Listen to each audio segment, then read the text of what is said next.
We got Mizzou going on the road to Athens to take on Georgia.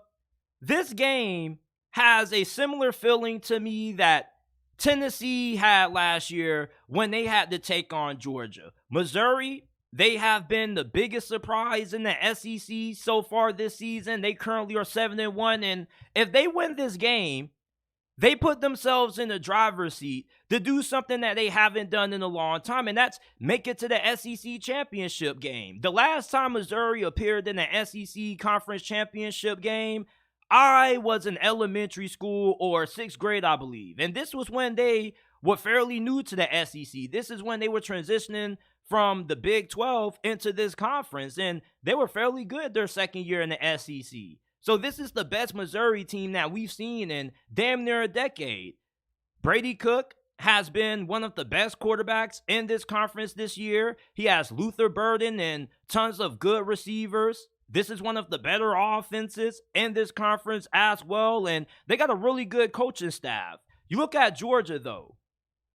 Georgia is one of those teams that they underplay to competition, but at the same time, anytime they go up against some of the best teams in college football, or they get put in big game situations where they need to come in and have a good performance and they need to win, Kirby Smart always has the dogs ready to play. It's really weird how Georgia can struggle against Vanderbilt and then all of a sudden flip the switch and beat the shit out of Florida.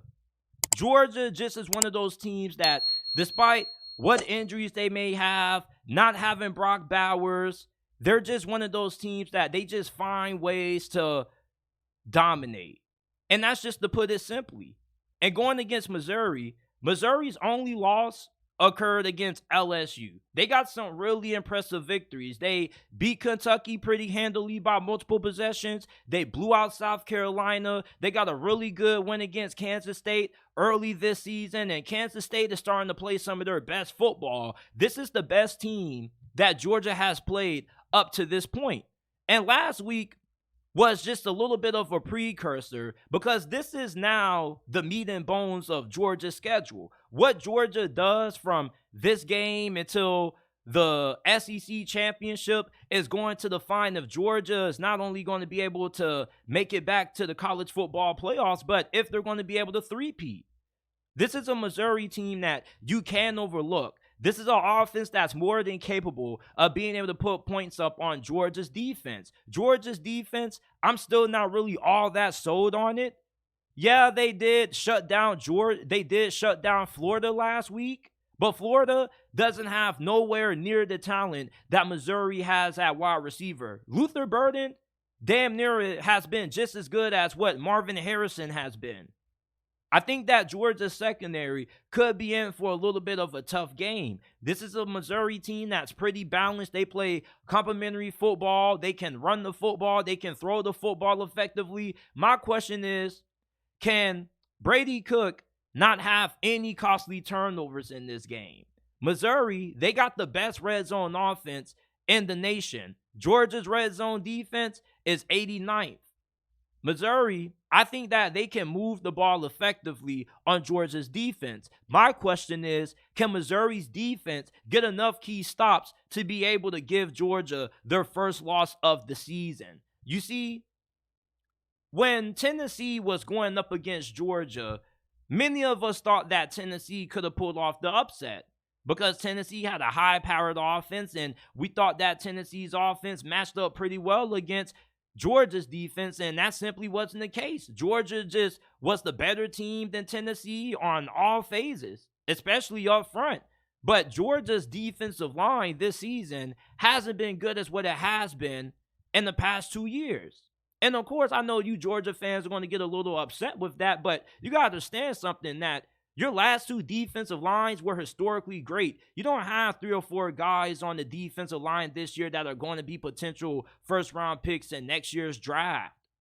I do think that Missouri has a shot to be able to give Georgia a legitimate challenge in this game. They're not a double-digit or, 3-touchdown underdog. They're only a 15.5-point favorite. And they were a 14-point favorite against Florida last week. Now, I was wrong. I thought that Florida could have made that game a little bit more competitive. But Florida just had too much youth and they just weren't that great.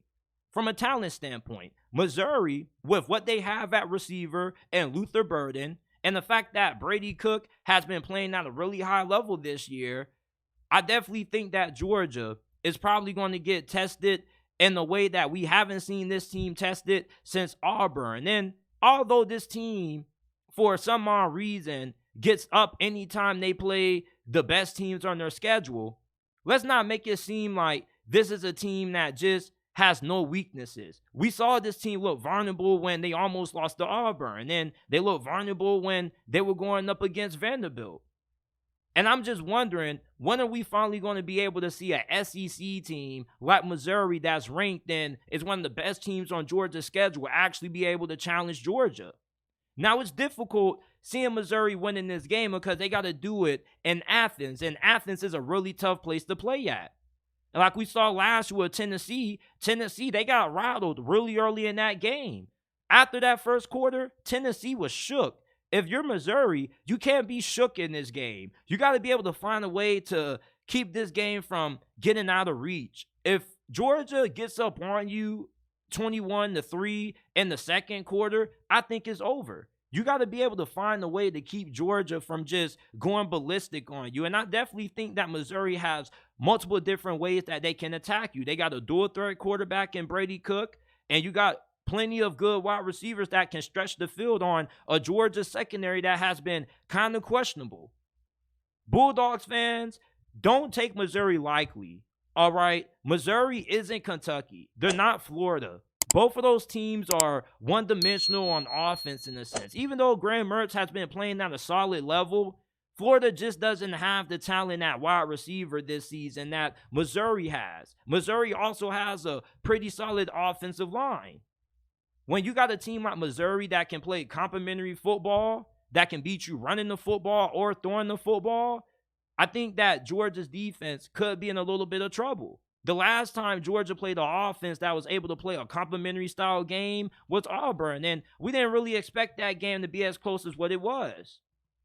Now, I'm still going to roll with Georgia to get the win, just because when I go back and I look at that LSU game, Missouri's defense was unable to stop Jaden Daniels.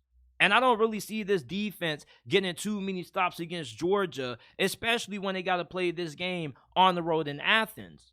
I do think that this game potentially could be a little close for a couple of quarters, but eventually I think that Georgia's going to be able to pull away.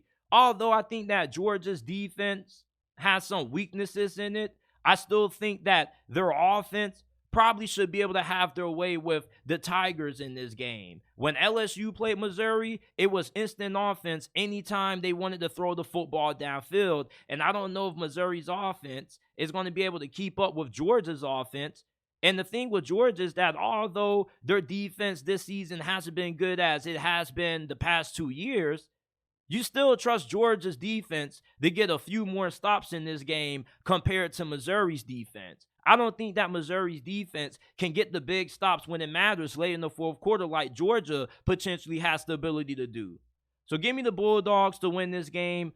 38-24 is my final score prediction for this matchup.